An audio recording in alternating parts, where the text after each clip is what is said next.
which is the setting up of Greater Shillong Waste Management Agency and the registration as a society.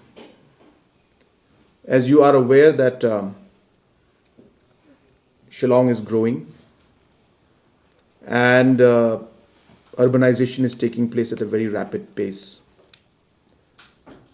But the waste management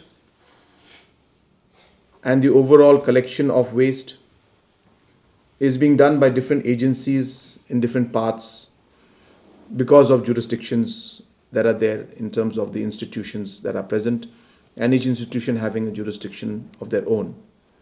Like the cantonment board has the jurisdiction in cantonment area, the municipal board has jurisdiction in municipal area, and beyond the municipal area, it is the sixth scheduled area, and the district councils have their jurisdiction.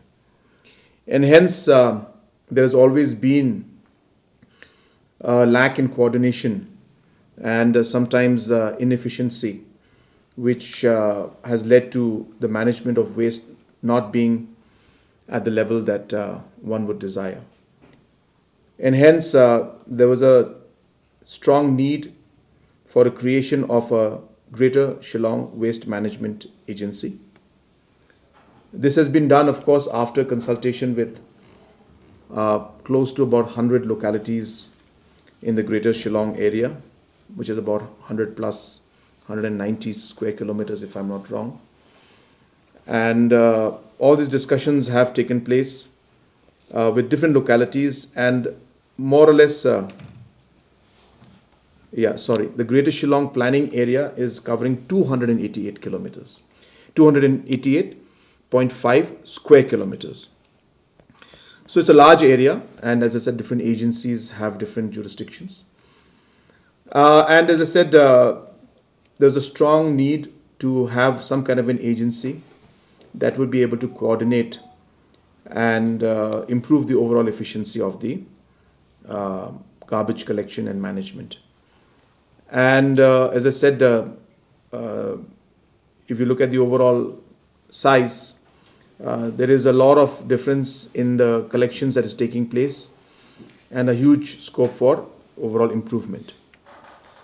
What is important in this is that, number one, consultation has been done with different localities, and they've given their response, and the majority of the localities have responded positively.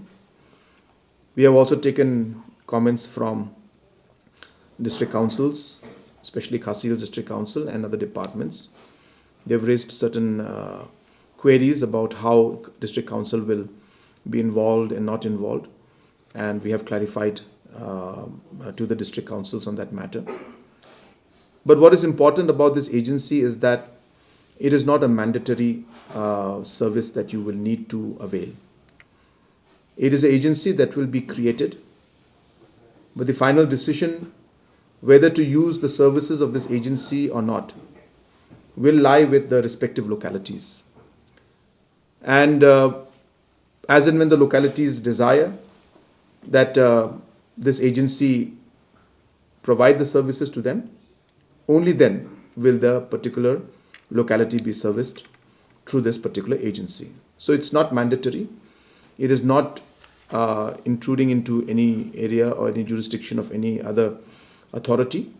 It is purely a service-oriented agency, which will be purely based on voluntary demand and request of the localities, and only based on that will we move ahead with providing the services in that particular locality.